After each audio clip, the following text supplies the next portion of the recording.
An Akane-themed episode. This was very interesting. It was an interesting way to dive into her psyche and find out kind of how she ticks, which we already were kind of aware of, but it was nice to see an episode from Akane's perspective and what she thinks and how she feels about certain people. Because if we think about it, and as I've said many times, Kuzuno Honkai is a series about Mugi and Hanabi going for their life and trying to change themselves and going for the person they love. And they're both the main characters, and they both reflect each side. The purity of, trying to find love, and also becoming corrupt and going down the wrong path. And I've talked about how both of these characters reflect that, and how Hanabi, she's changed for the better. She realizes she no longer needs people to desire her. She doesn't need people to have these feelings for her. She can live her life on her own and be completely fine. She realizes how, shaky it is to have your foundation as a person rely on people desiring you. And so because of this, she went her own path. While Mugi, he's going down the opposite path. He's getting corrupted and changing, which is completely opposite of what happened to Hanabi in the previous episodes of Kuzuno Honkai.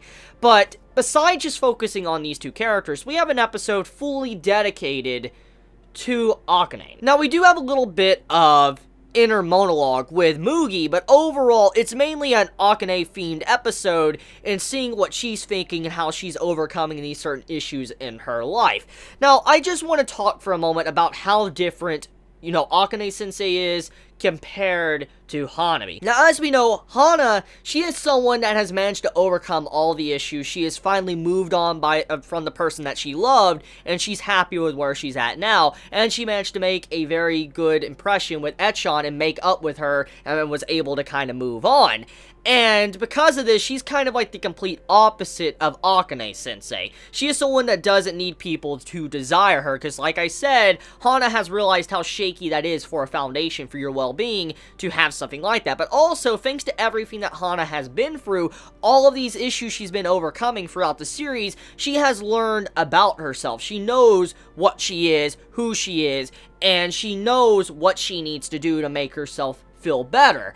And because of this, she has learned everything about herself. She doesn't try to shut herself away and become a lonely individual, which is exactly what Akane-sensei is. Everything that Hana isn't is what Akane-sensei is. She is someone that necessarily doesn't want to have sex, but she is someone that loves the thrill of it, people desiring her, which is very obvious when you see the way this episode is depicted. She doesn't seem to be a type of person that actually wants to have sex.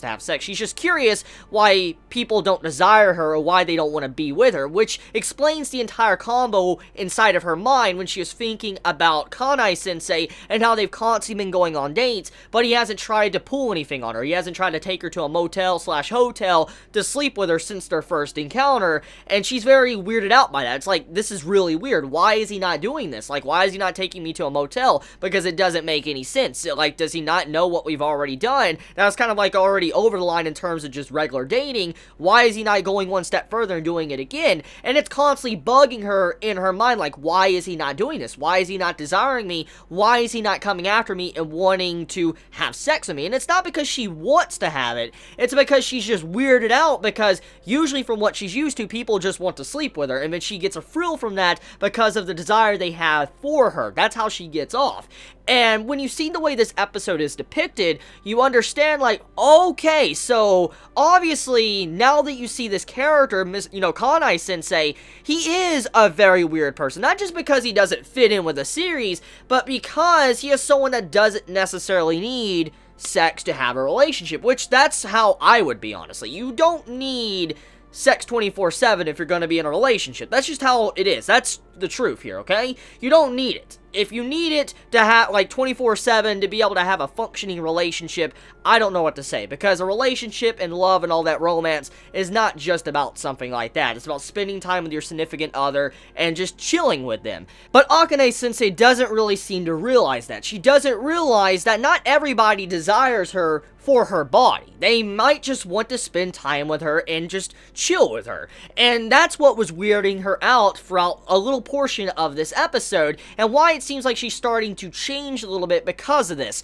Now, if there's something I did notice in this episode was that Akane-sensei isn't really aware of who she is. And what I'm getting at is that she knows how selfish she is and what she wants, but overall, she doesn't know much about herself. Like, if you compare Hana and even Mugi with Akane-sensei, she knows jack shit about herself compared to these other two characters, which is very obvious when you're watching this episode. When she's talking about herself and everything about herself, she doesn't really know about herself. She just knows this one desire. That's like the only thing really keeping her together. So if that was gone, her entire foundation as a person would just crumble to the ground, and she wouldn't know what to fucking do. And because of that, I feel like, once again, this episode is showing how she knows so little about herself, while Hana and Mugi know so much about themselves after all of these issues that they have been facing throughout these episodes. So, really good episode to really kind of focus on that.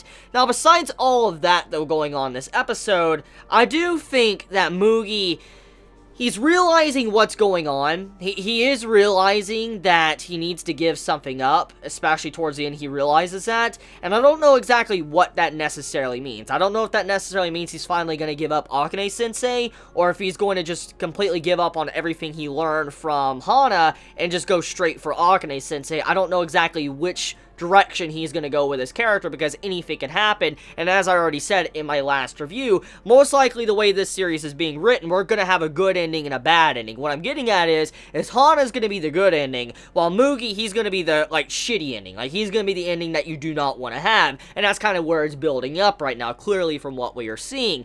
Now, speaking of good endings and bad endings, I believe that Akane-sensei is about to probably fall down some stairs. And what I'm getting at is she's probably going to have something very bad happen to her very soon, because there was a flag put on her in this episode, which was very strange, and I don't know if the series wants to go down that route, but there is a likely possibility because of what this series is about and what it's already done to begin with sex scenes and stuff like that. So something like what I'm about to say could potentially happen. So Mugi says towards the end of the episode, I'm surprised she hasn't gotten stabbed yet. He said that very casually and all that when he was just, analyzing Akane-sensei.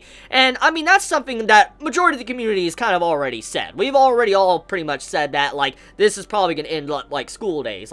Straight up, she's probably going to get killed or something because trying to sleep with a bunch of different people. And it's kind of common knowledge by now with a bunch of guys and stuff that she's a slut. She's someone that just wants to sleep with people, or she wants to get that desire of people wanting her and all that, and she loves that passion behind it. And so I feel like the way this is going, the way she loves messing with people, she's probably going to get stabbed/killed before the series is done, and maybe even by Mugi, because that's a potential bad ending, and I could see that happening. When he said he's wanting to give something up, I could see that happening, but like I said, anything could happen in this series because of how many episodes we have remaining.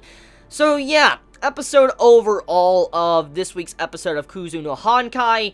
It was a good episode. It dived a lot into Akane-sensei, which I do appreciate. I appreciate that a lot, because she needed characterization, and I'm glad to see a little bit more insight to her character. She's not someone that just wants to have sex.